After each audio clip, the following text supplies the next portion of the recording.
Well, I'm very impressed overall. I had no idea that there was actually that many magazines. That's what's really surprised me, particularly in some of the categories. I'm amazed at the amount of detail of the photographs and the covers. I really am impressed by the quality today. Incredibly high. I was, not that I was surprised, but it was a very pleasant experience to go around and do the judging. And there were some real standouts. The covers are very diverse, but I would think that they could be improved by the better use of photography and less colour. I think when you see all the magazine covers together, you can sort of get a fair appreciation of where a lot of creative element and talent has gone into designing a cover. Look, I think the calibre is exceptionally high. It made it a really difficult job for all the judges. I've been particularly blown away by some of the smaller trade publications and the magazines with smaller budgets and smaller staff. That originality is just fabulous. Listen, it's very hard to choose one of them, but the Jennifer Hawkins front cover was very impressive. Look, it's hard to sort of you choose a particular favourite. There's a couple of standouts in there, and one of them was actually a trucking magazine. There's some winners in certain categories in my mind that are very, very strong covers. I thought the 50th anniversary issue of Vogue was a complete standout. I thought it at the time, and I was only reminded when I saw it up on the wall again. It was a very brave thing to do, to have an illustration. It for me was, number one. I'm very impressed with the covers that are on some of the trucking and car magazines. They've got a lot of impact. I have two favourite covers, I think. I think I've narrowed it down to two that I just love, which I'm finding tricky to split. The Waves cover, I think, was very arresting. The image was fantastic. I like some of the food covers. I like Donna Hayes' covers. I thought Delicious had a cover there that was quite appealing. A good magazine cover is like knowing a leader when you see them in action. You just know. You just look at it and you think, wow, look at what that's saying. Something that presents a sort of a fairly dramatic image, fairly clean lines and a standout headline or standout grab. If you walk past a newsstand and you look at covers all up there, a really good cover follows you. It's quite interesting. It's something I used to do myself when I was doing covers, and I'd put it up on the wall and I'd see if it followed me as I walked along the room. A good magazine cover has to be stop the cab.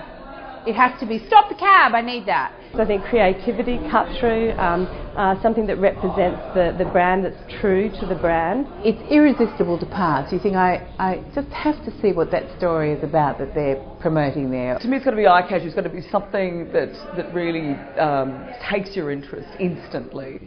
Very simply, it tells you why you should buy and tells you what is behind the cover. So there's got to be an element of simplicity to it, but the message has got to be very, very strong.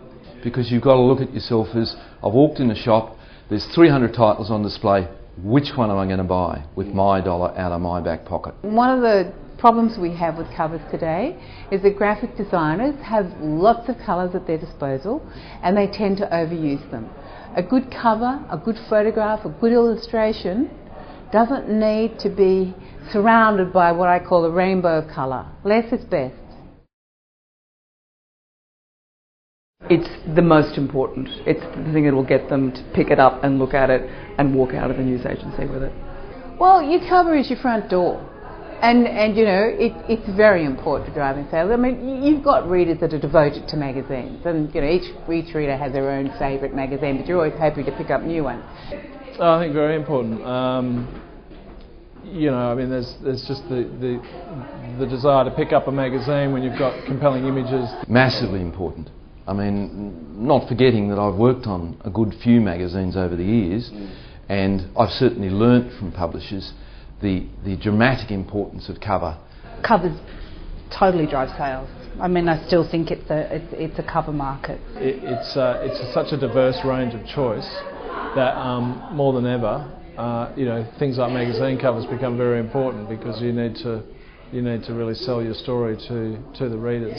But your cover is the thing that says, oh, look what I've got for you.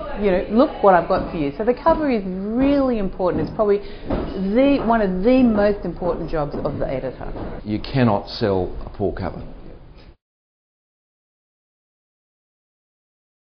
Again, there was a famous cover in a surfing magazine of Laird Hamilton at a wave break called Chihupo in Tahiti, which was, just the most dramatic image. I don't think I do, I think it's a bit like each cover you do, it's the cover you love at the moment that you're doing it. I have some favourites. There's some magazines that I will never throw away. I will always have them. They sort of stay on the coffee table. And my absolute favourite would be the Beck and Leighton wedding cover, where when I was at New Idea. They're generally towards a couple of food ones, but I mean, I think, Vanity Fair have always had some outstanding covers. There wouldn't be a 3-month period where I don't walk through the front door of home and say, wow, look at this cover. So I think it's really hard. It's like saying, what's your favourite movie of all time?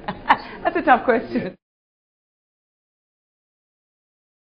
I think they've got a very healthy future because they do the good ones make a connection with their viewers and they take them to a different place, and that is not an environment that can be translated into online easily, if at all. I think there'll always be a future for magazines. I mean, I've got an iPad and I'm reading Vanity Fair online, and I think it looks terrific and the resolution is fantastic.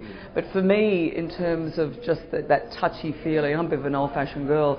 You have to be cognizant of the new media. You know that we have to live with all the other media that is now available to people, and we know that everyone gets their information from a variety of sources, but there's nothing quite like your favourite magazine, is there?